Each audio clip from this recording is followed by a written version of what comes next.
Welcome to On the Chain with Jeff and Chip.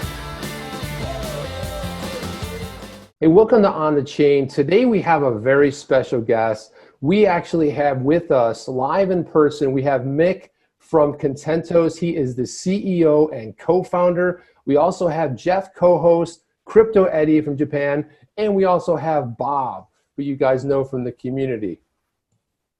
Hi, guys.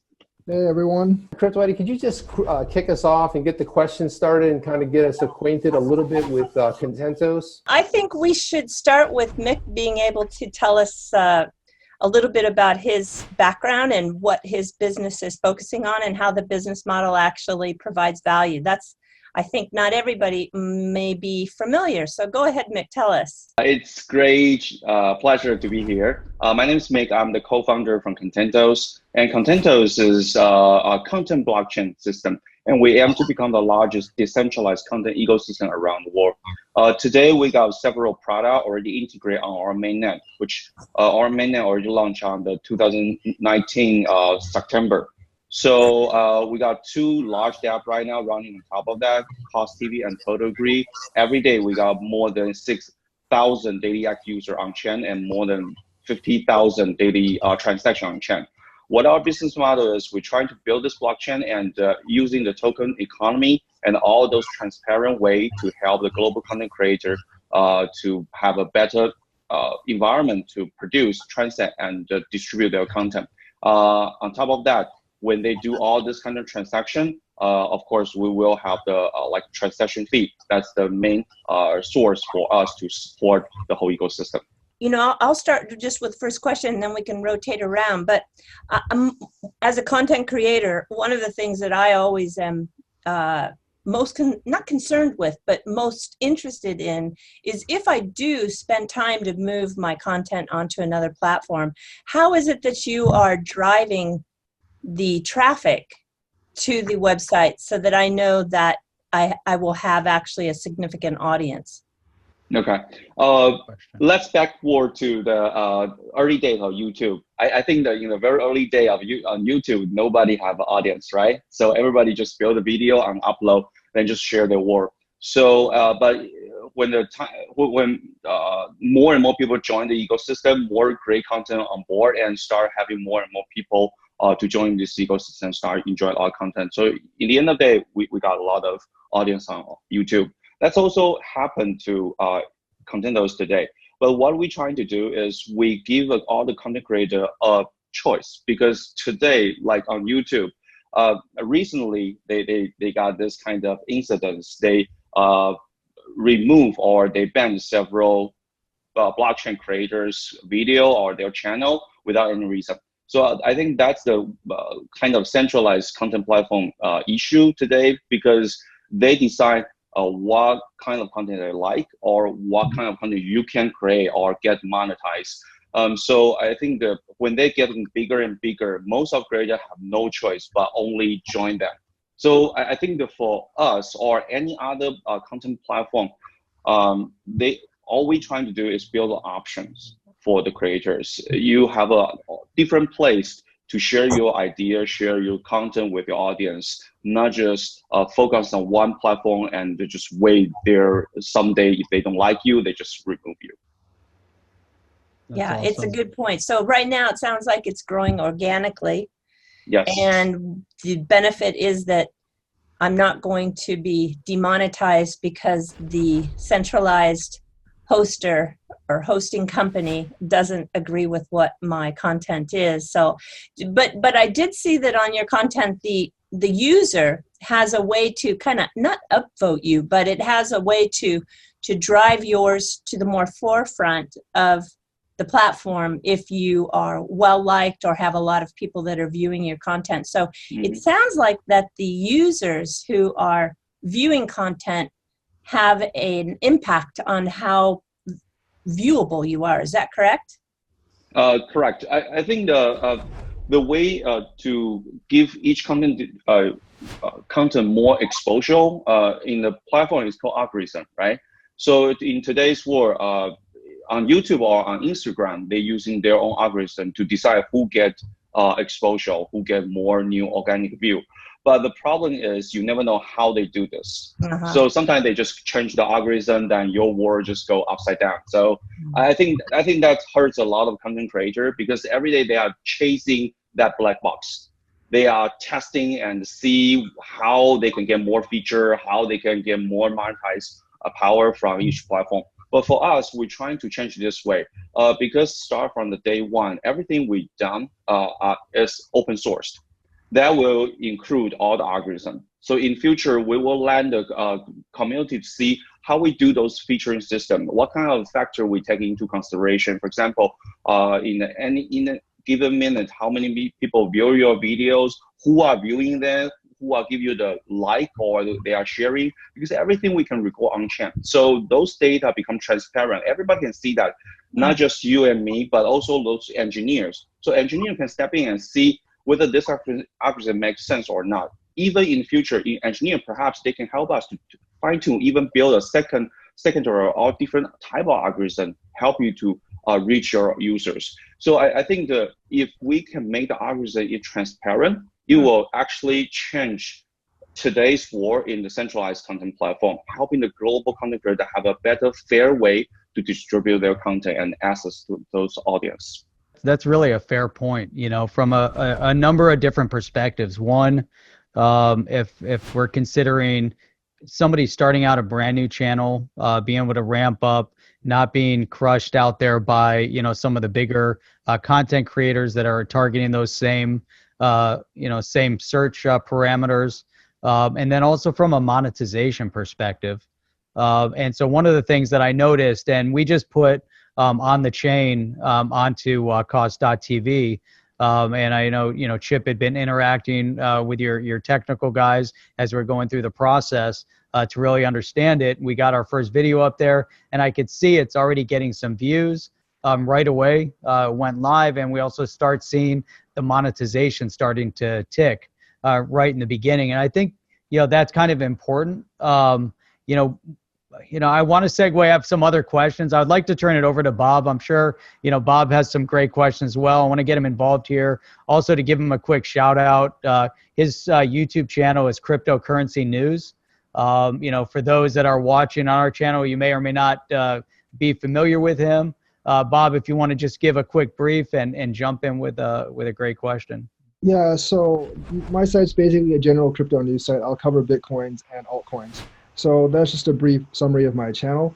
But I actually want to go a little bit on the monetization side. Like, I think like as a content creator for me, like one of the big advantages of YouTube is they actually pay out in cash, whereas the other platforms pay out in their coins. Now, a lot of those coins obviously don't have the liquidity, and plus, like for tax purposes, it's kind of a nightmare when you try to do that because, you know, the regulations aren't very good. So like, how do you see like planning around that to actually like work with content creators in that way? Okay, good question. So for me, I actually before starting this business, I actually is there Live Me. This is a mobile live streaming app in US. That's I'm the US general manager. So 3 years ago, when I was in Los Angeles, I worked with a lot of top tier YouTuber like Roman Atwood, David Dobrik. So I know some of their income come from YouTube ad payout, but the other part is like the direct advertisement. Their MCN will help them to cover those business deals. So I know the fiat currency revenue is definitely important for everyone. For us, I think that's something we will get there, because first you need to have enough audience, then you will be able to find the advertiser come on board and is willing to spend fiat money into your ecosystem. Then we will have the money to share with the creators. But one difference is when we do this, the revenue split share, the ratio part will be something that we will have a community design. So it's not just like in today's YouTube world. YouTube will change their partnership program anytime they want. So today you get money from YouTube, but tomorrow, who knows? They might just say, no, I'm going to change the partnership program once again until you say, no, you cannot. So that's the one uncertainty you have to face when you enjoy the YouTube revenue share. But for us, I think that even today, right now, we have one major proposal running on the community. We want to change something, one major factor inside the blockchain. We let the community to decide. That's also one of the important things for the creator. So everybody have a way to vote and decide what kind of major parameter inside the ecosystem they want to see. It's not just something I say so or the platform say so. So that's the first thing will be different from the centralized platform. The second part is I think that we also want to help creator get more revenue from the direct contribute, like the peer-to-peer donation and transaction. In US, I think you guys probably have a Patreon account, I don't know.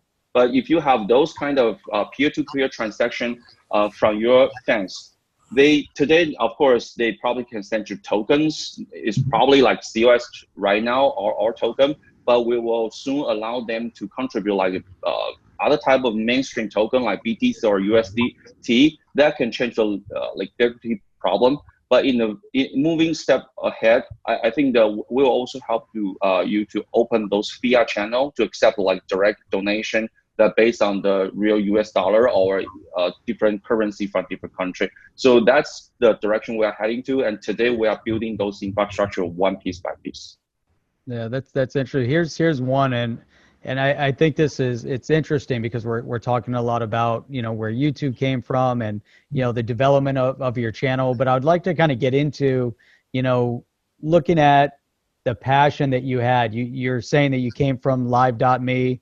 You know, what was it? What was that spark in you that said, hey, you know what? I need to create something out there, something of your own, something that's going to help change. You know, there's a lot of other platforms out there like DLive, DTube, there's Library, Cinnamon, there's all these little ones that are popping up in the blockchain space right now. But you had a different view going into it. Okay. But, you know, what was it? You know, when did you wake up one morning or you're getting coffee and drinking your coffee and said, hey, I'm going to start this? Okay. How did that look?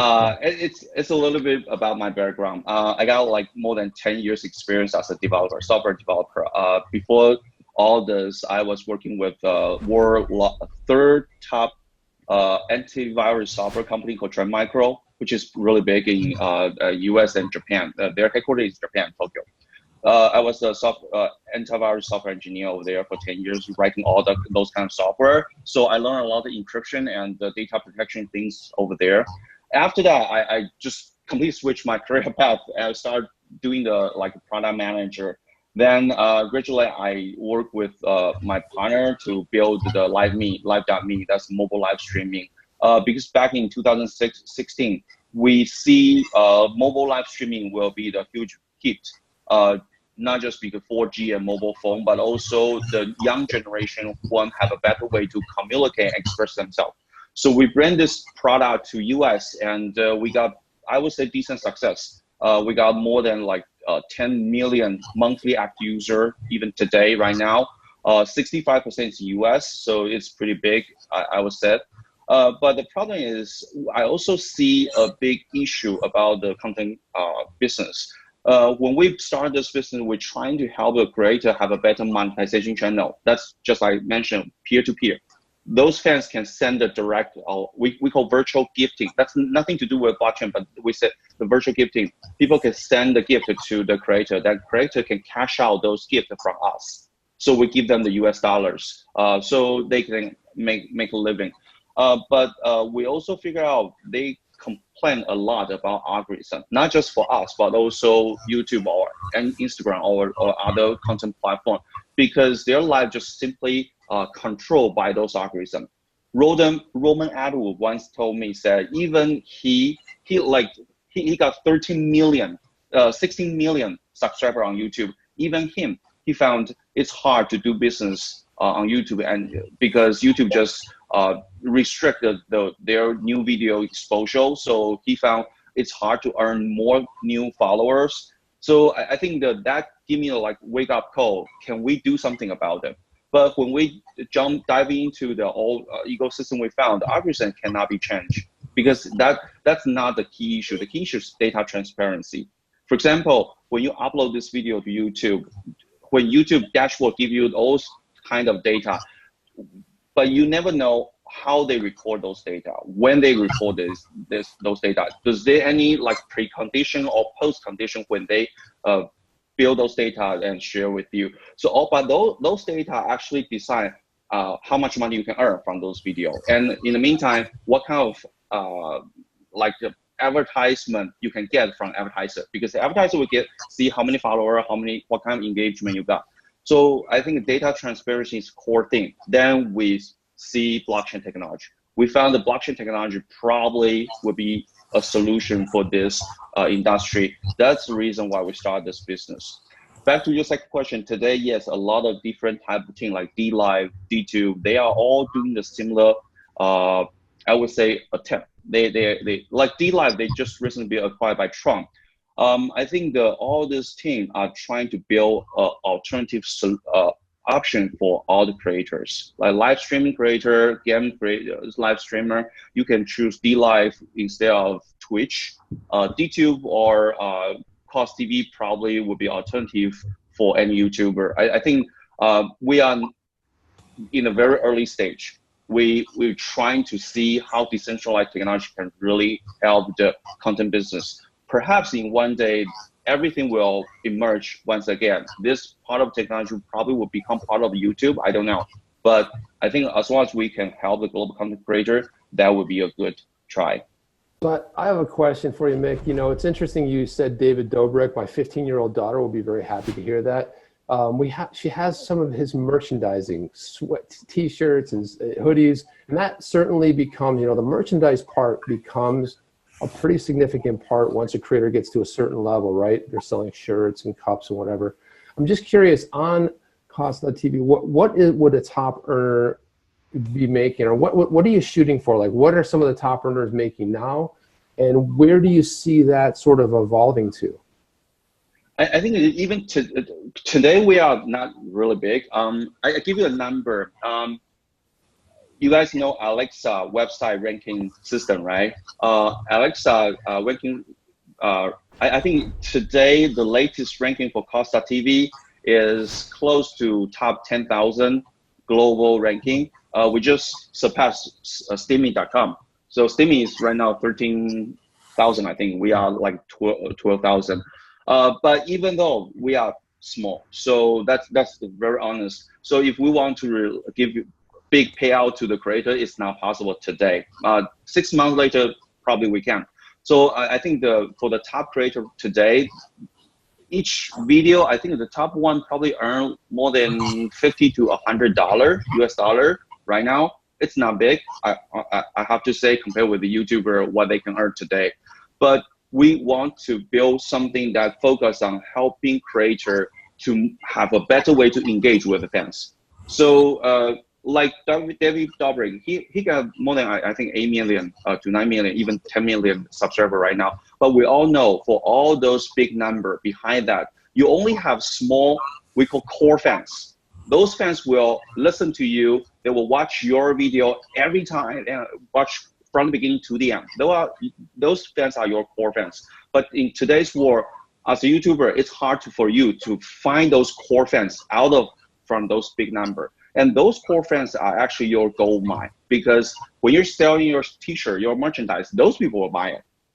When you ask them to download something, you get a commercial, then those people will listen to you, do those call to actions. So on Cost TV, what we're trying to do is helping build a lot of different product components, helping you to filter out your core fans.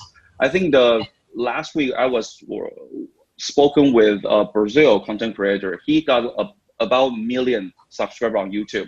He mentioned one very interesting thing. He said, hey, Mick, look, I got to see more than 5,000 commenting every time I post. But can you help me to build a feature that only those people who watch from the beginning to the end, when they do the commenting, you make the comment on top. Because those people are really my true fans. I want to listen to him.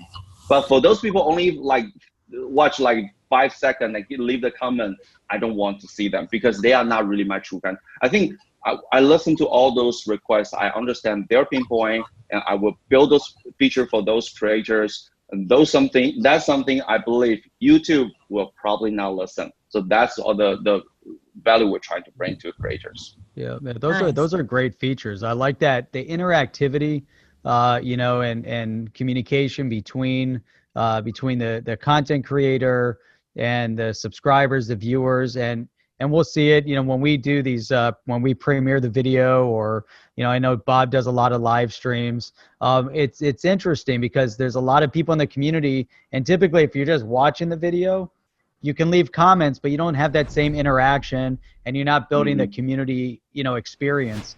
And that's what we really like about doing the premieres. And we were doing live streams before, but being able to premiere it allows us to sit there and watch the video along with the community, and you get a lot of interaction. Are you planning anything similar? We scrolled through it, and I saw that you have the live streaming, you have the videos, but are you planning any kind of a premiere type solution as well, like YouTube? At this moment, we were trying to reinforce all those interaction components. I think Premiere probably one thing in our roadmap, but not really near future. I cannot guarantee anything. But I think that because we also have the live streaming component, I think the next step will be have a better way to helping creators to have a better live streaming experience. Those live streaming component today right now is because we come from LiveMe, we partnership with them, so we borrow their component. So anytime if you go live on live stream, LiveMe, they're actually streaming simultaneous to Cost TV. But moving forward, we will have our own component helping to build a better way to live stream to fans. Okay. All right. And I'll pass this along in a second, but just as a follow-up to that, because I think from a technology perspective, and as you brought it up with the interaction with the community and the content creator, I think one of the deficiencies now in YouTube, and it's probably part of their algorithm, is notifications. I think there's a lot, so you post a video, you go live, and people say, oh, I never got your notification. And they could be, they could have the bell click, they could have all of that, but the algorithms are somehow messing with that part of the process. There might be a lot more to it, but I noticed some people get notified 15, 20 minutes later. So I've received notifications 24 hours later. It's interesting. So there's a lot of deficiencies in the current platform, and we can get more in depth. But are you looking at that also as how to keep that engagement going? So when you post and et cetera. Okay. Let's face one truth that it has like billions daily active user on YouTube. So if you think about that kind of scale, and if you ask the engineer to do like instantly push notification, it's really hard. So as an engineer, I would say that's really hard. That's a technical challenge. But that also shows the weakness of the centralized control, because every time you have to go through those centralized, every creator has the individual node. When they push out the new content, that you rely on those centralized part to broadcast the message to all your fans. So imagine that thousands of creators doing this at the same time. So it's hard. But for me, we are seeing the difference is that decentralized technology probably can actually helping this. I know one project very popular called Theta Network. They are using decentralized CDN technology, helping content platform to reduce the cost and to get a better efficiency about the distributing the content. But I would say in the future, we will see the similar infrastructure there, helping the creator to reach out, send out the instant notification, not message, notification to their fans when they have the update. This update probably will be a new video, but probably also like live streaming, broadcasting, starting notification, or anything that relate to their latest promotion. If you want to reach out your fans, especially like what I said, the core fans, because those people will not reject anything you update to them. But if you want to broadcast everything to everyone, I believe you probably will make somebody not happy, then they will unsubscribe. So the first part is how you going to find your core fans. The second part is perhaps the decentralized technology can help you to reach out your core fans instantly. Great. Awesome. All right. Eddie, do you have something? No, I'm just happy very much that we've got people out there working on alternative decentralized options. I'm really just happy for that. I hate being I hate feeling like I don't have options. Yeah, that's a solid point. Yeah. What do you think, Bob? With all the stuff that's been happening lately with like the whole like the COPA stuff and all the other stuff, we do kind of need options, because like one of the things is like YouTube could just kind of like, kick us off and we don't really have any warning. So like just having extra options there, obviously, like, so you don't lose everything just because one platform kicks you off, because a lot of us probably stream to different platforms. You use like the restream services and stuff. We stream to different platforms, we upload to different platforms. And for me, like the thing is like, I need to find, because it takes me time to upload all the platforms and it takes bandwidth, and like my upload bandwidth isn't infinite.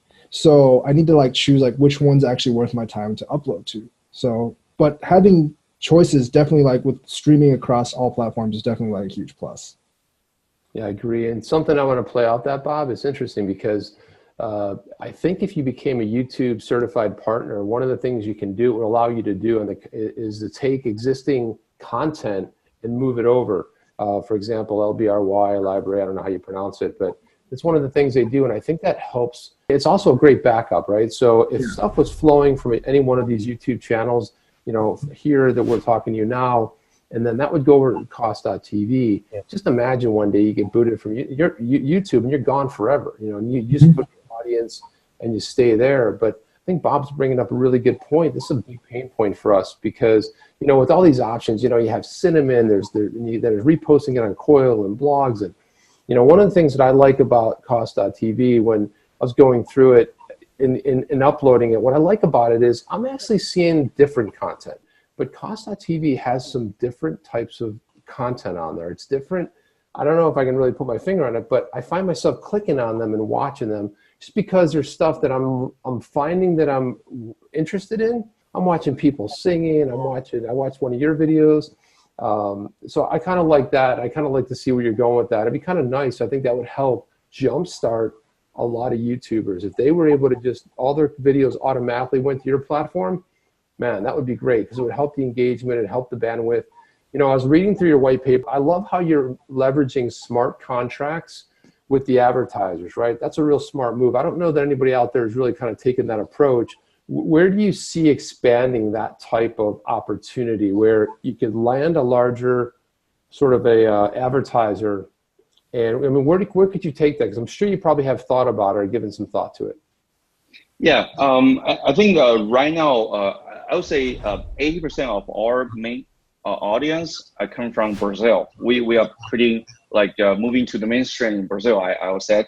So we actually start having some advertisement requests from different company. One of the company, of course, they are come from the blockchain domain. They were trying to step into Brazil market. And I think that we are talking to them, said, hey, don't talk business to us. If you want to do business, you actually want to do with the Brazil content creator, because we cannot promote you. Only content creator can promote you. But when you want to do the business with content creator, what we can do is we can facilitate this process. We can make it transparent, because as an advertiser, what I care is when I pay you, I want to see the result. For example, I want to see you drive the traffic to my website, or see people purchasing my product or download my app. So all those things are something that advertisers, in the end of the day, they're willing to pay. So we want to make this on-chain and make sure, for example, how much click happen in this video, how many people watch this video, those kind of key factor we want to record and let the advertisers see, okay, this has happened, and it's indeed happened. 2 years ago, Facebook did something wrong when they tell the advertiser the data has some kind of problem, and so in the end of the day, advertisers figure out you probably cheating. So it's become a kind of news. But for blockchain and business happen on blockchain, it's going to be something that we can really help advertisers understand every penny they spend that works for the result. So that's something we are heading to. I believe probably within this 2 months, we will see the very first business case happen on Contentos smart contract. Just a sidestep, I think that's really important. I think the financial viability of the company, I think, is really important.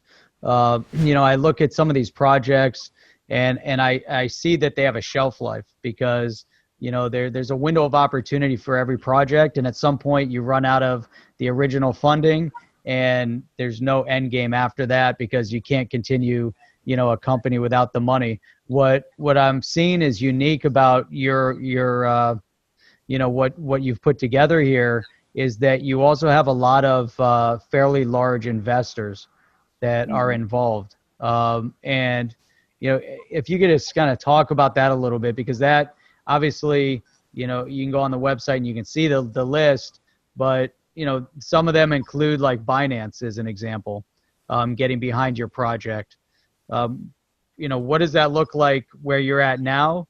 And what does that look like, as you look into the future? You go through 2020, kind of projecting out, 1 year, 3 years, 5 years. What is your projection? And are they going to be there with your growth, helping, different stages?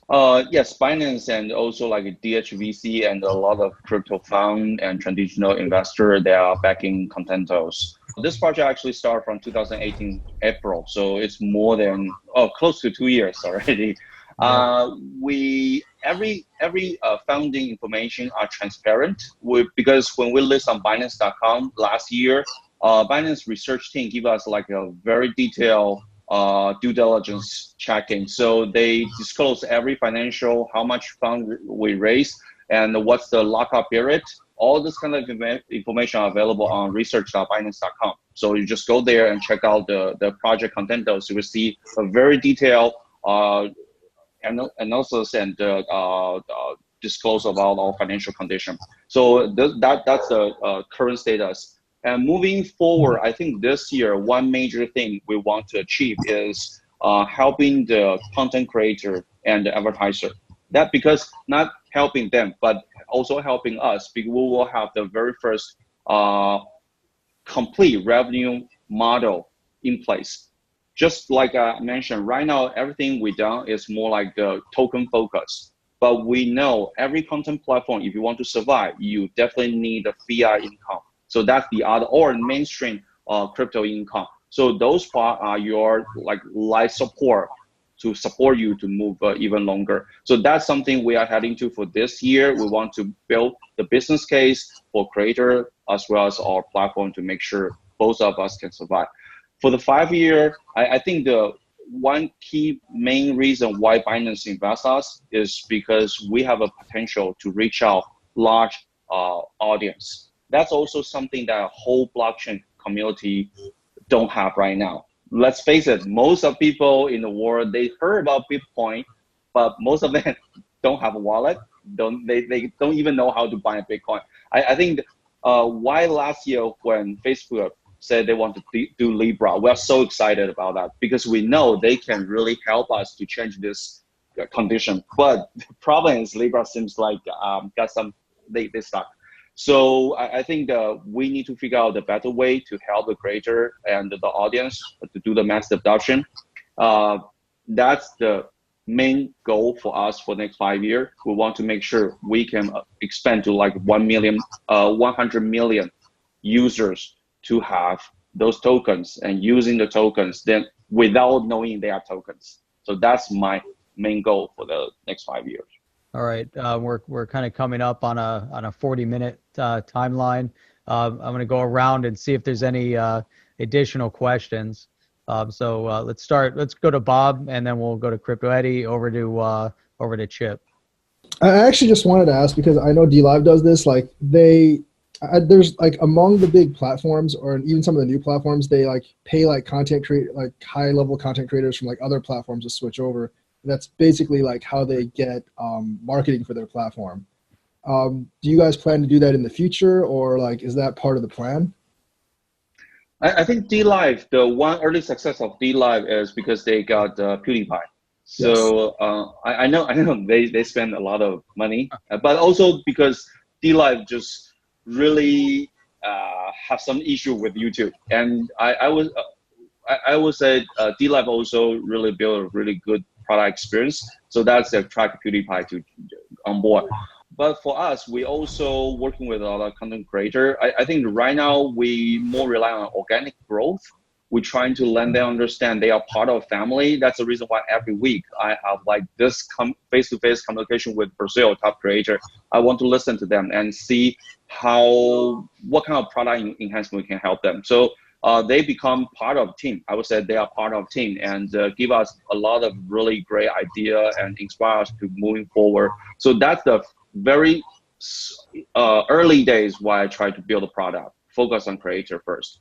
But I will not say we will never hire creator or pay creator to do the promotion. I think that's definitely part of the plan. But we will see what's the right timing to do this. Because once you start paying people, it's kind of changed the direction. Let's see in the very early days of YouTube. YouTube never pay us, right? But everybody trying to express themselves. I want to create those community culture, really become part of the team, and every voice we will listen to, and everyone can take the part and make a decision and build a content platform really for themselves. That's the spirit I want to build. Right, Crypto Eddie. Yeah, I was trying to look up as you're talking about. I can't find what the MSN stands for. It's those companies like BBTV in Vancouver, British Columbia. Japan has a big one called Womb. They are companies that get in between the content provider and the platform, and they boost you. I'm sorry, I can't remember what the acronym MSN stands for, but they are selling themselves as a way to boost your channel views, right? And you give them a portion of your royalties. And I was just looking for an opinion because Disney has bought one and paid millions of dollars. The Bertelsmann Group out of Germany bought one, and they're paying millions of dollars for these companies to get in between YouTube and the content provider to supposedly they boost your views. And as a person who's in the industry very deep, do those companies really work? And what's your opinion of them? Everything exists because it have a reason, right? It has a reason to exist. So if it exists, that means somehow they can contribute some kind of value. But can it be, long enough? I don't know. I would say I was in the business building a lot of mobile apps, like those rankings on Google Play or App Store, 5-star. People say, yeah, this is good. Even those kind of business, you can find somebody help you to boost. So yeah, sometimes it still go back to the basic. Can the content or product generate true value? If it cannot, when you see that, you cannot sense that any value exists in this product. Then when you see all those rankings, all those, probably it's not true, I would say. I think if the content is good, content is king, right? You don't need anybody to help produce you. If you're making good content, the viewers are going to come. Yeah, because only good content will get its viral. You cannot hire somebody to do the very beginning viral market. The viral, it has to start by itself, then gradually become more and more people join. It has to be really good. Otherwise, it cannot work. All I want to say is more of a statement. I like how you're going after mobile. And some of the numbers you dropped in your white paper as far as how big and vast it is, especially with the amount of advertising that's spent right now on mobile. It's like $8.5+ billion, and that's US.